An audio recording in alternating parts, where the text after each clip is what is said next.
and talk to y'all about the case. So FT is a 66-year-old woman who came into the pharmacy with the chief complaint of I need refills. She states that she hasn't seen her primary care provider for the last 11 months since she's moved to the area. She came in with her prescription is expired, and she's coming to us asking for refills. Her past medical history includes obesity with an BMI of 31.5. She also has been suffering dyslipidemia. She was diagnosed with dyslipidemia 4 years ago, hypertension for 15, and she's also postmenopausal.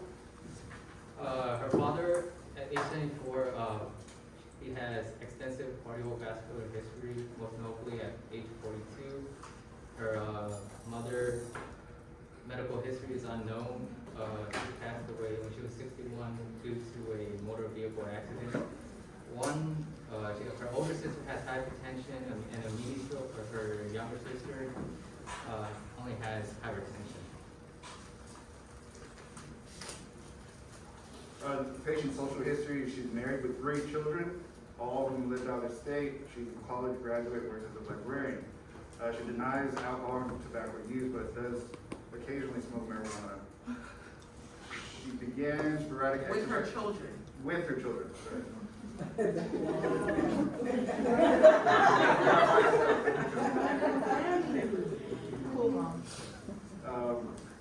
She began sporadic exercise regimen when diagnosed with dyslipidemia. So the patient did not bring her medication records with her at the visit, but she did state that she was on metoprolol tartrate 50 milligrams by mouth twice a day. She's on ezetimibe 10 milligrams by mouth once daily. She takes aspirin 81 milligrams by mouth daily. Ibuprofen 4 tablets by mouth, PRN leg cramps. All right, tell me that name of that drug again. What was it? What did you call it? Which one? The last one you just said. Ibuprofen? Say it one more time. Ibuprofen? Ibuprofen? Ibuprofen, right? Ibuprofen. There you go. Okay, gotcha. Naproxen, 220 milligrams, 2 tablets by mouth, PRN leg cramps, and then she is also on garlic capsules. Patient does state that she has a statin allergy, and that was due to occasional leg cramps after starting atorvastatin. Sorry, you said occasional? Oh, okay. I was just checking on that word, occasional. Occasional. So her current vital signs, her blood pressure is 162/92. And looking at her lipid panel, so it's her total cholesterol is 240, which is out the range. The normal range we want to look at is less than 200. All right, I'm gonna pause you right there. Why are we looking at those numbers? To see if she has You can step dyslipidemia. like one step, there you go.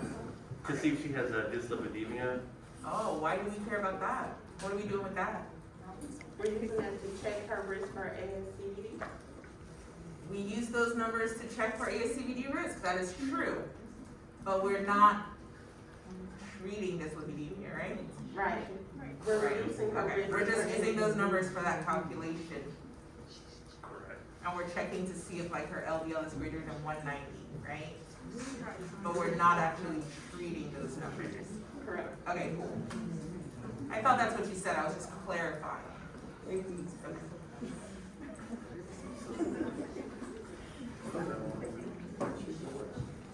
Oh, great. Okay, so we calculated her ASVD using the assessment tool, and it was 15.17. 15.7.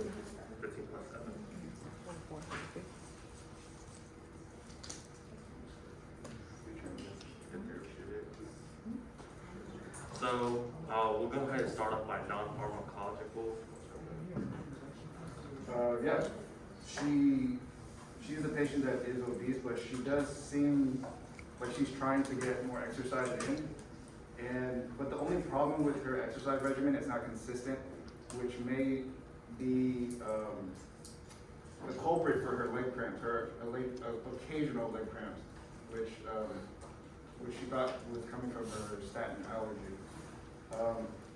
And she's very argumentative about her labs, and the last time she had a visit from her PCP was 11 months ago.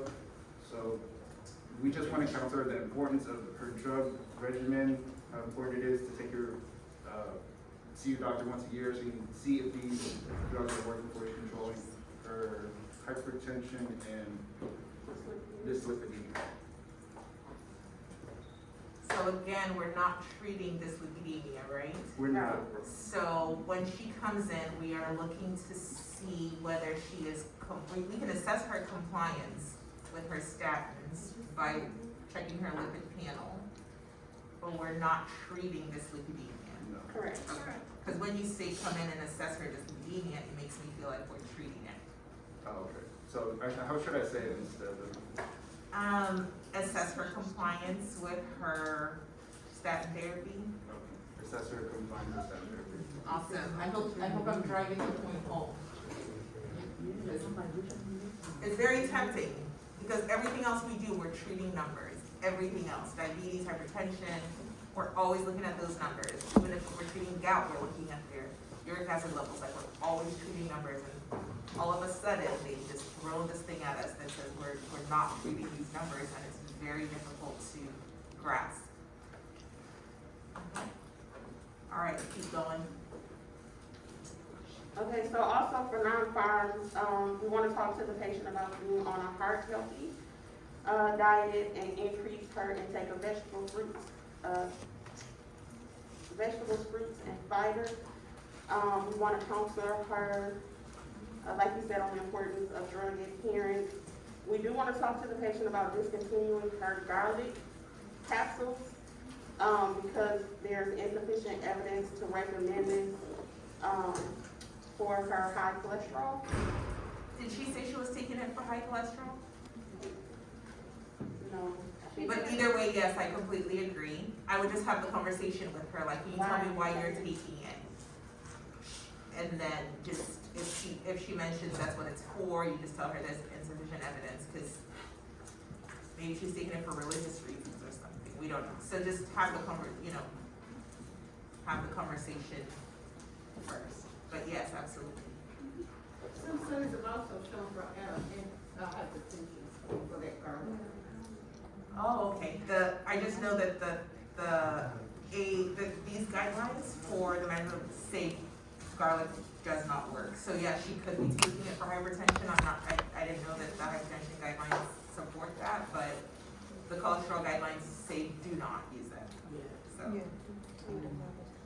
As far as pharmacological, because of the guidelines and her age and her percentage risk, which we said was 15.7, she is recommended to be on a statin of moderate intensity.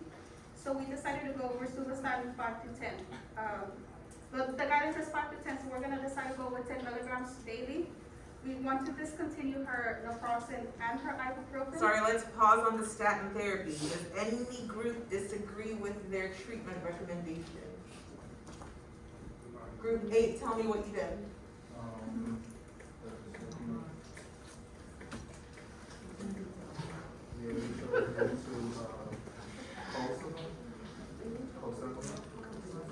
Okay.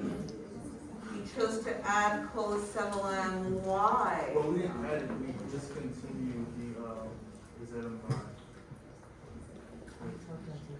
That is very interesting. Help me understand your train of thought. So I did that because it said. We did that, right? No.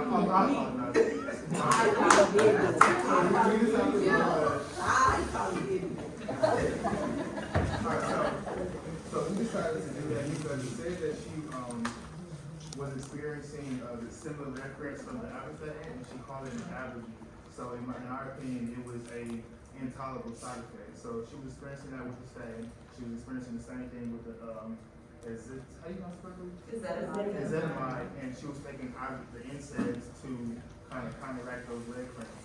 The NSAIDs were contributing to her triglyceride levels. We want to take her off the NSAIDs, take her off of medication, giving her those side effects, so we get to that. All right. So, if a patient is statin intolerant because of myopathy, what does that generally look like? It's all over, right? When you think about rhabdo, what is rhabdo? Skeletal muscle destruction, right?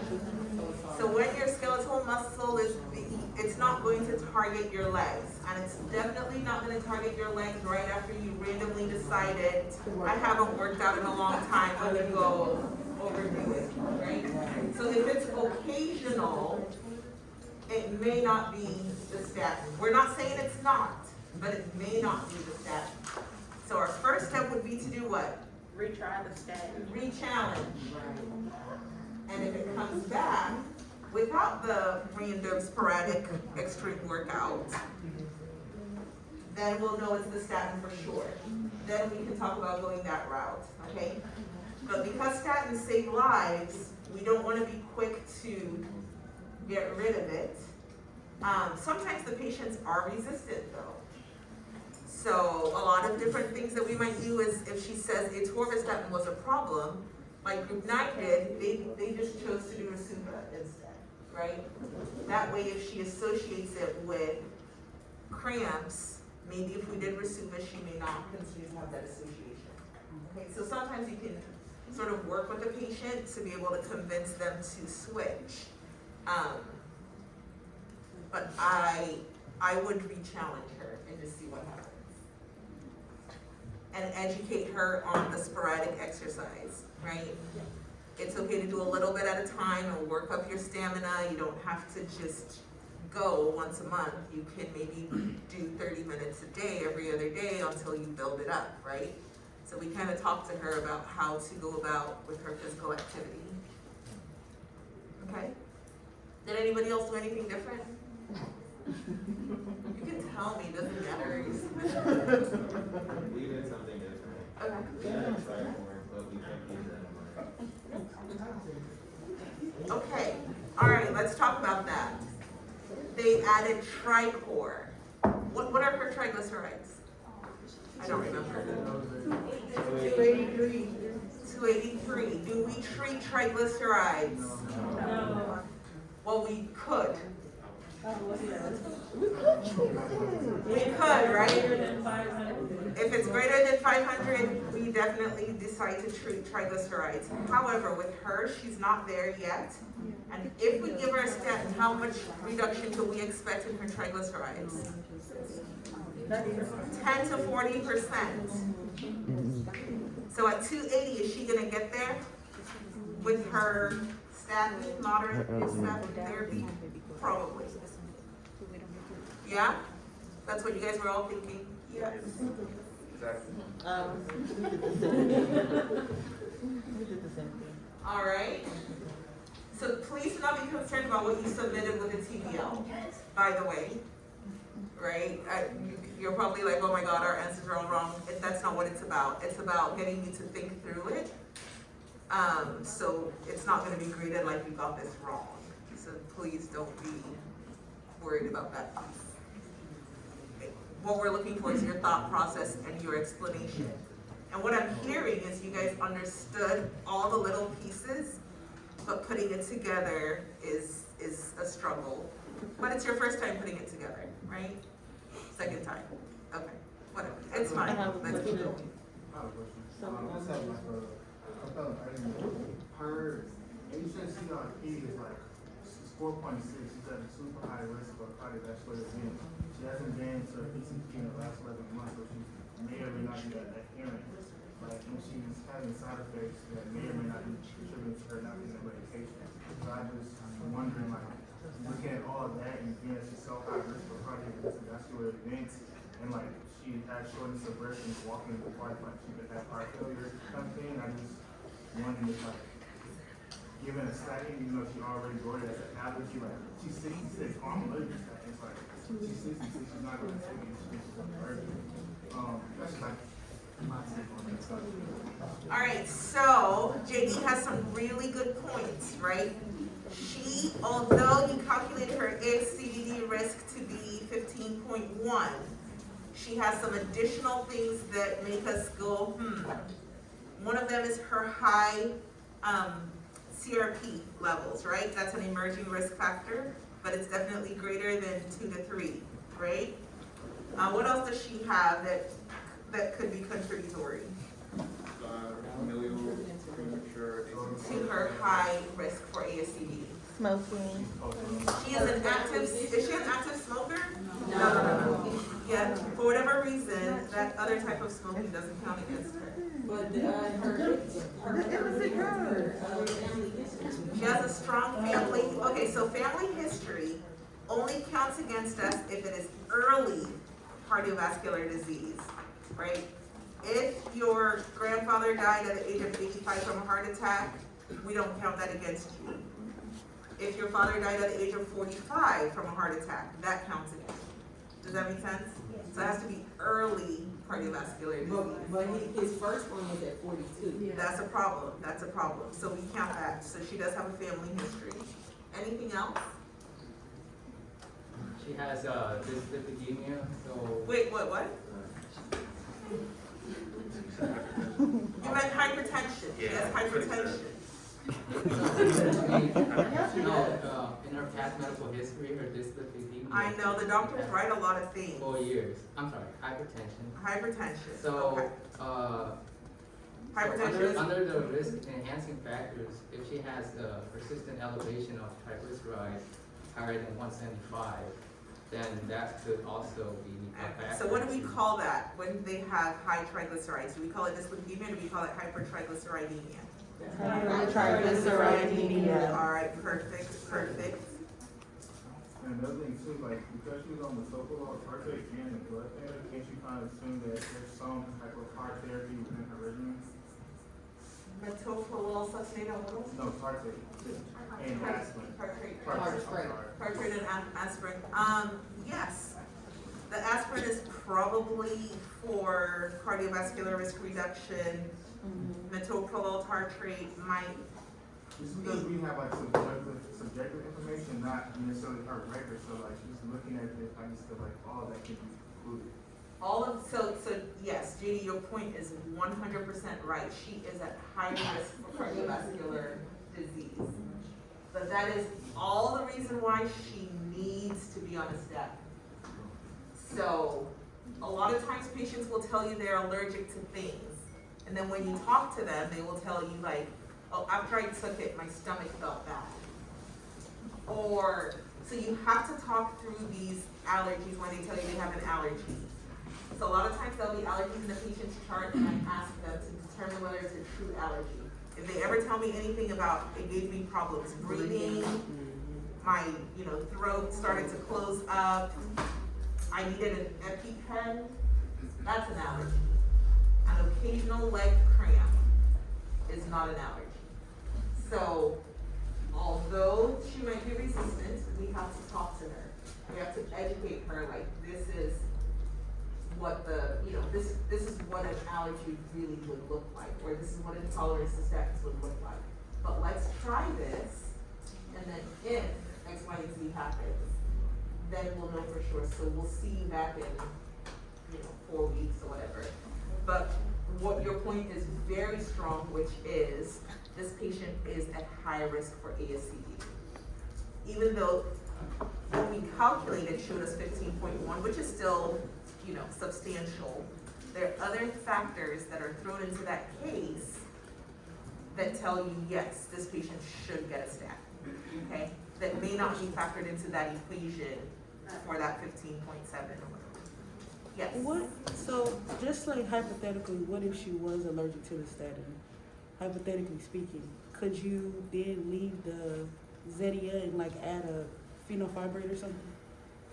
So if she was definitely if she definitely had a statin intolerance, Yes. right? Then fenofibrate we're not adding fenofibrate ever because it doesn't save lives. We're only using fenofibrate if the patient has hypertriglyceridemia and we're treating that, Okay. right? Because it doesn't save lives. It just reduces your triglycerides. So in her case, PCSK9 inhibitor, ezetimibe, So, but she's not gonna pay for that. She's not gonna pay for the PCSK9 inhibitor. Is she, does she have a lot of money? She's a 16, No, 16-year-old librarian. Yeah, I don't think she has a lot of money, so she's probably.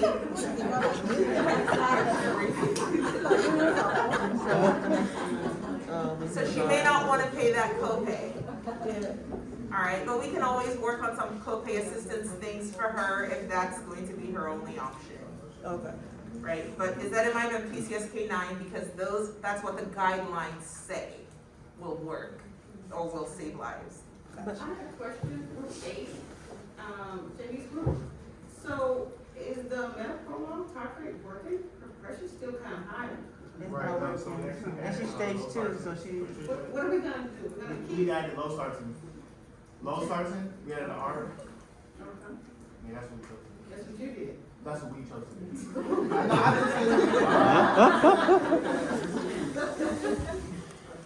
Yes, ma'am. Just wondering, because I saw that her pressure was still kind of high. Yeah, she's still in So that stage means 2. something's not working, so I wanted your suggestion, the group suggestion on what to do for the blood pressure. We all chose to use an R over an ACE because ACE is 66. She may not.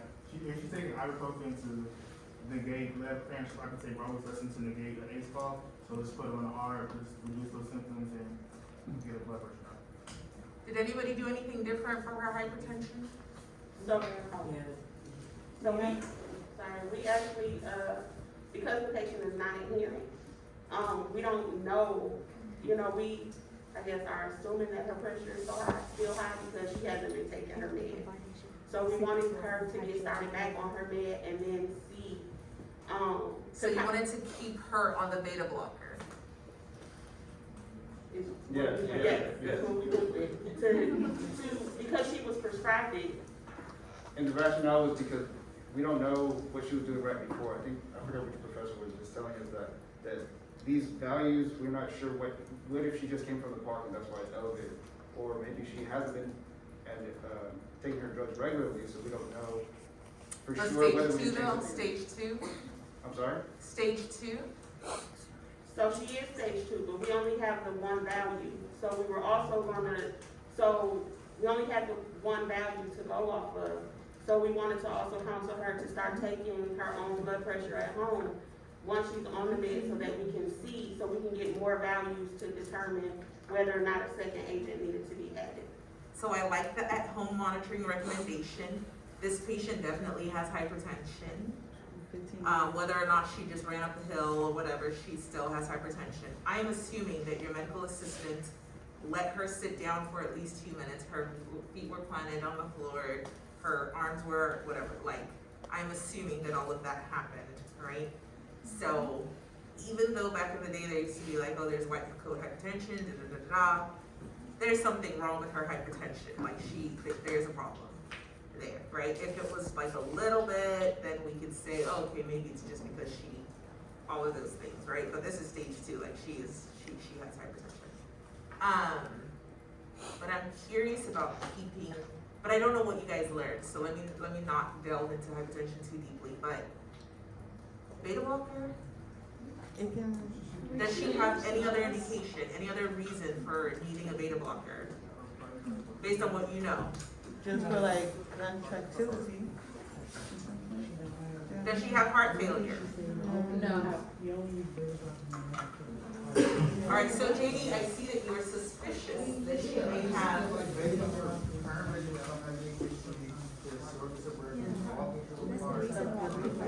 No, so I read it as her shortness of breath is that she is out of shape. Yeah, obese. Oh, I'm Because thinking it's stage 2, so she don't have urine. So the combination of 2 primary agents is And good. there could be, but if she had heart failure, which methylfolol should we use? well, no, it's perfect. She's on perfect. So only the one that gave you the one medication, but like the Cinnabon has really better. If they can get stage 2, Alright, so I am going off of the fact that we have all this other medical history. So one thing you have to try not to do is diagnose. Okay? Because we don't train you for that. That's not what we do. We treat, right? Can I give us a little disclaimer? Yes. We were told To diagnose. original, the whole last semester, they were telling us like, diagnose them and treat them based on what you diagnose them. So now we trying to undo some of the. Yeah, cause even was, Yeah, we even asked, as pharmacists, are we ever gonna really? yeah, cause even in the diagnose Oscar, you have to say, I diagnosed this patient and this is why I'm treating them as such. Alright, so cool. Let's not diagnose this patient. Any patients I give you, you will have the diagnosis. That's what you gotta say. Alright, so this patient does not have heart failure. So let me ask again, what do you do with their blood pressure medication?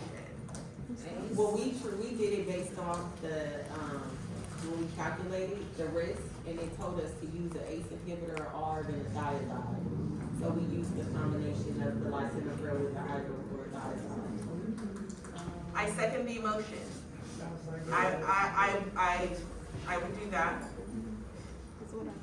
Alright, because beta blockers are not, they're no longer one of the, Top four. it's no longer first line. It's not one of your four magic ones, Yeah, right? second line. Once you're at the resistance stage, yeah. I see there's a lot of controversy. Linda. Sorry, Linda, did you get the email I sent this afternoon? Yes. You did receive it? Yes. Okay, good. Alright, go ahead. So, Hold on, let's hear Linda's question. It might be our question too. so we can conclude, because, she doesn't have a heart failure, we don't use, beta blocker, and just thiazide is enough for her hypertension. Is a thiazide enough for somebody with stage 2? No, two. I can't remember. Okay, thank you. Now beta blockers, do we just yank them off? No, you have to touch your, You gotta titrate down, right? So it's very hard for us, but we don't leave people on medications they don't need.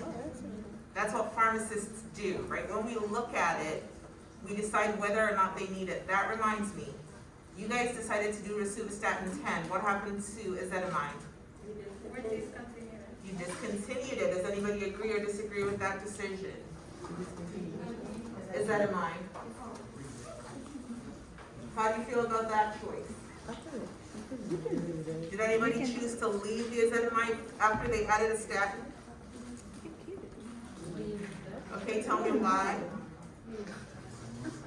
We felt like it was a good pick. I mean, we felt like it was a good medication to treat the symptoms and things that we were seeing. And again, she hadn't been adhering, so we don't know if she's actually giving the medication an opportunity to work, and the statin has other benefits to it, not just about. But ezetimibe, what do the guidelines say? When are we supposed to use ezetimibe? is that intolerant?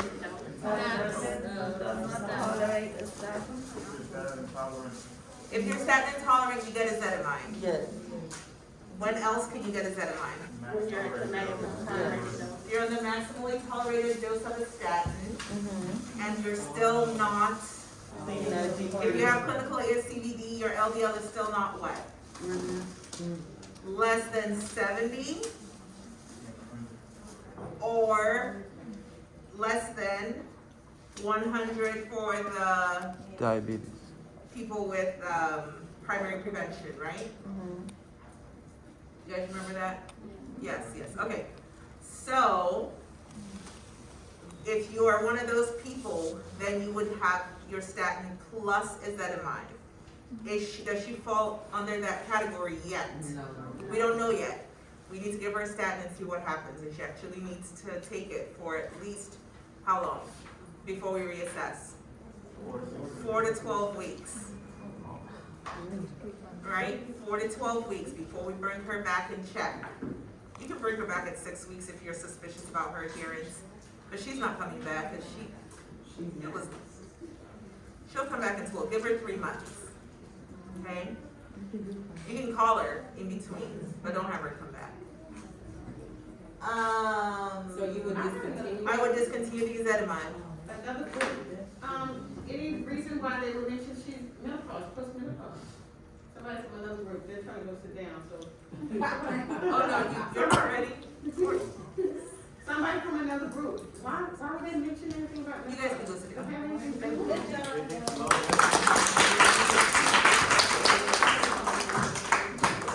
No reason, no. Was there a special slide on postmenopausal women that you may have seen somewhere?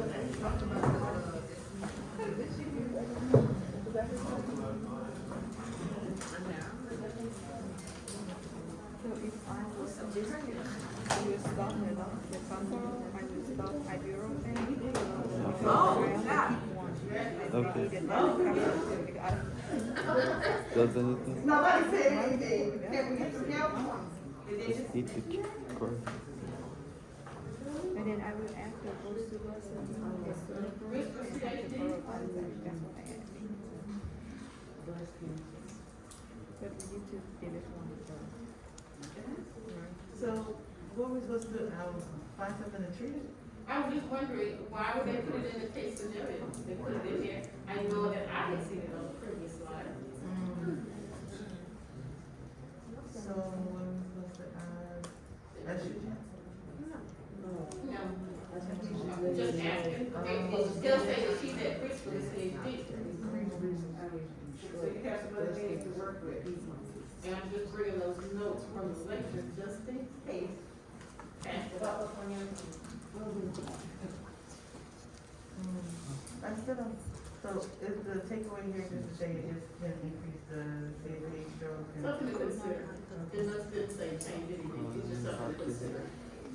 But that means you can at least read or think about it.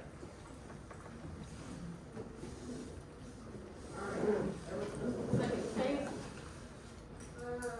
Guess we'll start on the case, we have about 30 minutes or more. Anybody else have any more comments on that particular case? Group? I have one more question though. So Dr. Ndefo, what do you think about us discontinuing the NSAID? Or would you have, because of the fact that she has such a high risk of a cardiovascular event happening and she's taking them, we were confused as far as like, do we just leave that alone? Because we don't know if she's taking it or, you know, whatever the case may be. I think you're absolutely right for questioning it. So I would ask her, you know, why she needs it. She might have arthritis. It says for leg cramps. Or if it's for these leg cramps, how often is she taking it? If it's something that she's doing like once every couple of weeks, that's fine. If she's doing it every day, we need to talk about that. But we thought the leg cramps were associated with the statin, so we thought to just get rid of it because she wasn't even taking the statin, and we can't say it's because of the statin, and just so many major interactions between it. I just didn't know, was that a good idea for us to discontinue? Because she had ibuprofen and naproxen. Yep. So I would definitely make sure she's only doing one or the other. I'd make sure she's doing it PRN. She may need to be, you know, we may need to look and see whether she just has some osteoarthritis going on. But she, if possible, it's better if she was not taking that every day. So those one levels that doesn't warrant the CRP levels is not, So we don't treat CRP yet, okay. right?